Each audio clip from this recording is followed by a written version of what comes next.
At a convention of Jehovah's Witnesses in California, new members are taking the plunge. At your baptism, you said yes. They're joining more than 8 million members worldwide. Believers are taught to renounce secular society because it's controlled by Satan, and not to socialize too much with outsiders. But charges of sexual abuse have brought this insular community under greater scrutiny. And now, in this San Francisco courtroom, the first child abuse case against the Jehovah's Witnesses to go to trial is underway. The next matter on the calendar. Candace Conti is suing the organization for failing to protect her from a known child abuser when she was 9 years old. If I were to sum up our goals of this case, it was to attack the policies and procedures that were in place that let a serial molester continue to molest children. Conti's lawyer says instructions from Jehovah's Witness leaders have enabled child molesters. The instructions were, you keep these pedophiles secret. The case hinges on letters from Jehovah's Witness leaders to the heads of local congregations. For almost 20 years, they've ordered them to send reports like this one for every known child abuser, to hide these cases from their congregations, and not to cooperate with law enforcement or the courts unless instructed to. They've refused judges' orders to turn over these abuse reports, so no one knows how many cases like Conti's are out there. Jehovah's Witnesses abhor child abuse of any form. The Jehovah's Witnesses insist that they comply with the law, and their lawyers argue that the First Amendment gives them the right to set child abuse policies as they see fit. Religious beliefs and standards of Jehovah's Witnesses were at play in this case from start to finish. The religious beliefs come from the Watchtower Bible and Tract Society in Brooklyn, which has often used the First Amendment to defend its policies of separation. In 1943, it even won a Supreme Court case, arguing that school children should not be forced to pledge allegiance to the flag. May it please the court, James McCabe on behalf of the North Fremont Watchtower lawyers, who refuse to speak with us, are again claiming a First Amendment defense to keep child abuse in its congregations secret. And the elders are counseled in that letter to give special heed to the counsel to not reveal the confidential talk of another, quoting from the Bible book of Proverbs, chapter 25, verse 9. Candace Conti was part of a Jehovah's Witness congregation in Fremont, California. She was often grouped with adults to go knocking on doors, including this man, Jonathan Kendrick. He was very dominating, very domineering, he commanded a presence. She says Kendrick would take advantage of their time door knocking to find ways to be alone with her. Jonathan Kendrick molested me as a child. I really kind of pushed everything down and tried not to think about it as much as I could. What no one in Conti's family knew was that Jonathan Kendrick had admitted to molesting another child a year earlier. Regarding possible sexual abuse. Michael Clark, an elder in the congregation, was asked about it in this deposition. Do you recall becoming aware of a report of sexual abuse of a child by Jonathan Kendrick? Yes. When did you first become aware of such a report? He had called us to his home to discuss or to confess to an incident with his stepdaughter. Clark never called the police. He followed Watchtower protocol. He wrote to New York headquarters asking how to deal with Kendrick's confession. They told him not to investigate the matter further. Instead, they said, provide him with strong scriptural counsel to avoid a repetition of such a serious offense.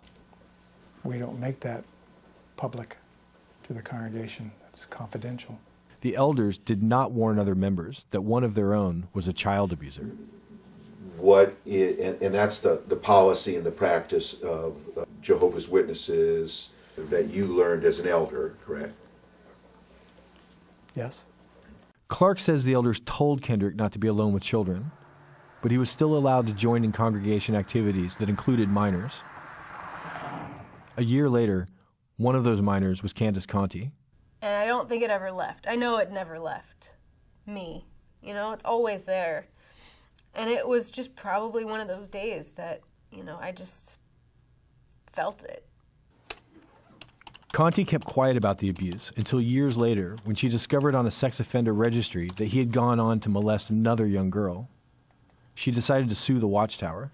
I think after I had found that out, I had this sense of guilt You know, what if I did something? What if I hadn't been such a coward? What if I had done something to maybe protect this other child? You know, I knew he was capable of, but I didn't do anything. You know, and then now look what happened. I drove to Oakley, California, where Kendrick had moved when he left Conti's congregation. I met the girl Conti had found. She agreed to talk to us if we didn't show her face. When I was a little girl, like probably about 6 or 7, Jonathan Kendrick had abused me. She blames the Watchtower's secrecy for enabling Kendrick to marry into her family and target her. The family sued the Jehovah's Witnesses. They knew that he had a past, and they kept it from us. When Kendrick moved to the Oakley congregation, no one was told he was a child molester.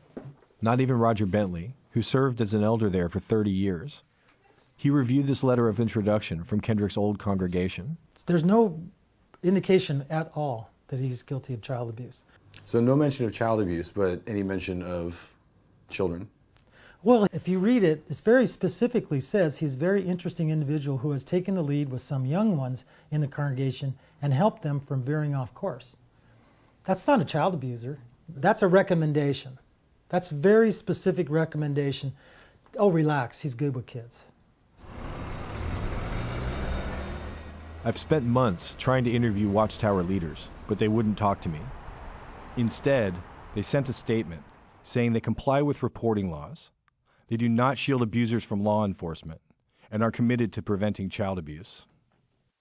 And in one of the dozen lawsuits I've been following, Watchtower supervisor Richard Ashe was asked if the organization has a responsibility to protect children from abuse. But within the congregation, ours is a spiritual protection. When we're talking about physical protection, that's up to the secular authorities to provide. And so he was asked about the Watchtower's Bible-based directives to keep child abuse cases confidential. It states in paragraph 3, there is a time to keep quiet when your words should prove to be few. Do you see that? Yes, You know, Mr. Jones. Object to that. It's a violation of the First Amendment, freedom of religion, freedom of association. The courts continue to grapple with the question, should freedom of religion outweigh the responsibility to protect children? In Candace Conti's case, the jury overrode the First Amendment claims and decided the Watchtower and the North Fremont congregation were negligent and did not adequately protect her from abuse. Kendrick maintains he never molested her. Pending appeal, she was awarded more than $15 million in compensation and damages. It's the first time a jury has ordered the Watchtower to pay for its child abuse policies. But for Kendrick's other victim, her case against the Watchtower was thrown out. Even though Kendrick confessed to the abuse in this deposition and served about 8 months in jail, the judge affirmed that the Watchtower's policies were protected by the First Amendment. It was not liable because the abuse occurred at home and not in the course of religious activity. The Watchtower had no obligation to warn the family about Kendrick's past. Kendrick is now free and still an active member of the Oakley congregation. The fact that Jonathan Kendrick is still a member in good standings is absolutely ridiculous. It's scary. I mean, the fact that he still has access to children, and really, my parents didn't have the power to know that Jonathan Kendrick was a child abuser. Let's give the parents the power to be able to protect their children. And that's what these organizations are hiding. Despite the huge verdict against the Watchtower, the organization is sticking to its policies. In fact, it just released another confidential memo reminding elders to keep quiet about child abuse.